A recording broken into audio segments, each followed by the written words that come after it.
इन 100 दिनों में भारत दुनिया का चौथा ऐसा देश बना जिसने सैटेलाइट्स की डॉकिंग और अनडॉकिंग की क्षमता हासिल की।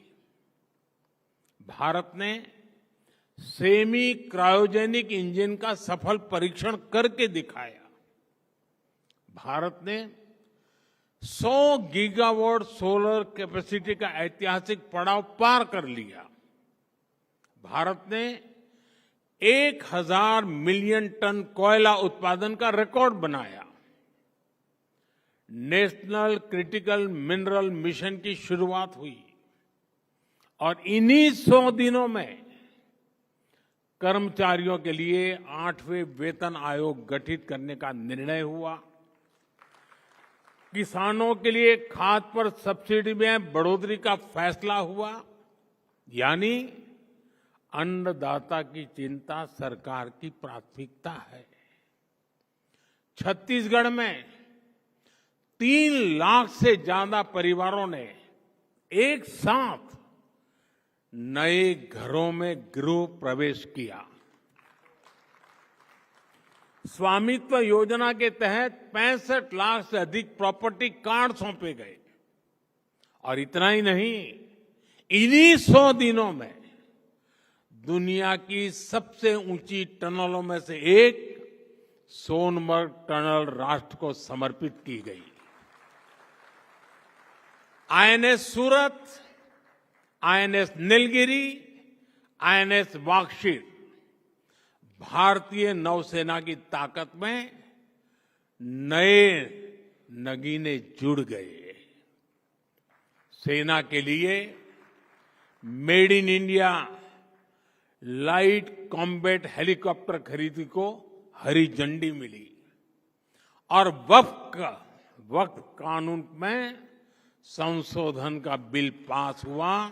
यानी सामाजिक न्याय के लिए एक और बड़ा और ठोस कदम लिया गया।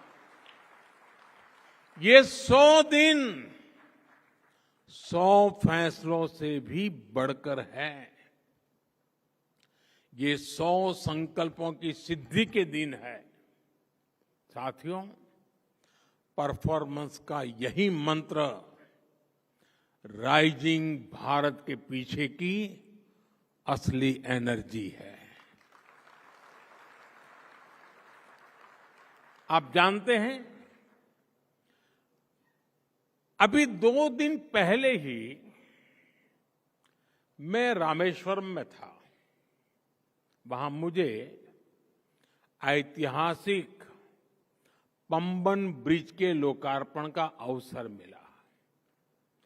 करीब 125 साल पहले अंग्रेजों ने वहां एक पुल बनवाया था। उस पुल ने इतिहास देखा। उसने आंधियां सही। एक बार सुनामी ने, साइक्लोन ने उस पुल को बहुत नुकसान पहुंचाया।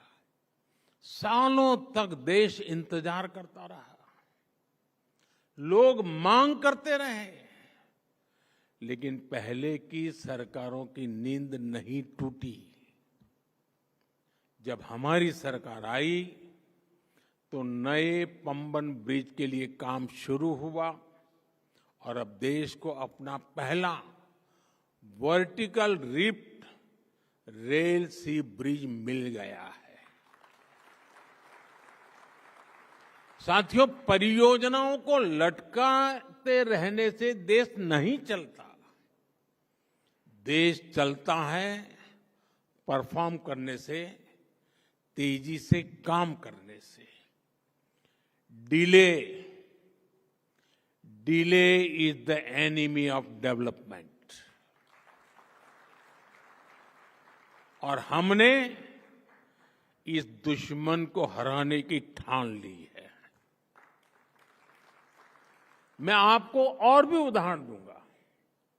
जैसे असम का बोगीबिल ब्रिज, हमारे पूर्व पीएम देवगौड़ा जी ने 1997 में इसकी आधारशिला रखी। वाजपेयी जी की सरकार आई, उन्होंने काम शुरू करवाया।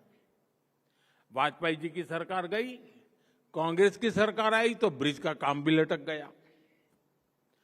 अरुणाचल और असम के लोगों, लाखों लोग परेशान होते रहे, लेकिन तब की सरकार पर कोई फर्क नहीं पड़ा। 2014 में आपने जब हमें सेवा करने का मौका दिया और ये प्रोजेक्ट फिर से शुरू हुआ, और सिर्फ 4 साल में 2018 में ब्रिज का काम पूरा हो गया। ऐसे ही केरला में कोल्लम बाईपास रोड प्रोजेक्ट का भी उदाहरण है। ये 1972 से अटका था। सोचिए, 50 साल। एलडीएफ हो या यूडीएफ, किसी सरकार ने 50 साल तक इस पर कोई काम नहीं कराया। हमने सरकार बनने के 5 साल के अंदर इसका काम पूरा कर दिया। साथियों, नवी मुंबई एयरपोर्ट पर भी 1997 से चर्चा शुरू हुई थी। 2007 में इसे मंजूरी मिली, लेकिन कांग्रेस की सरकार ने इस पर काम नहीं किया। हमारी सरकार ने इस प्रोजेक्ट को भी तेजी से पूरा किया। वो दिन दूर नहीं जब नवी मुंबई एयरपोर्ट से कॉमर्शियल फ्लाइट्स भी शुरू हो जाएगी।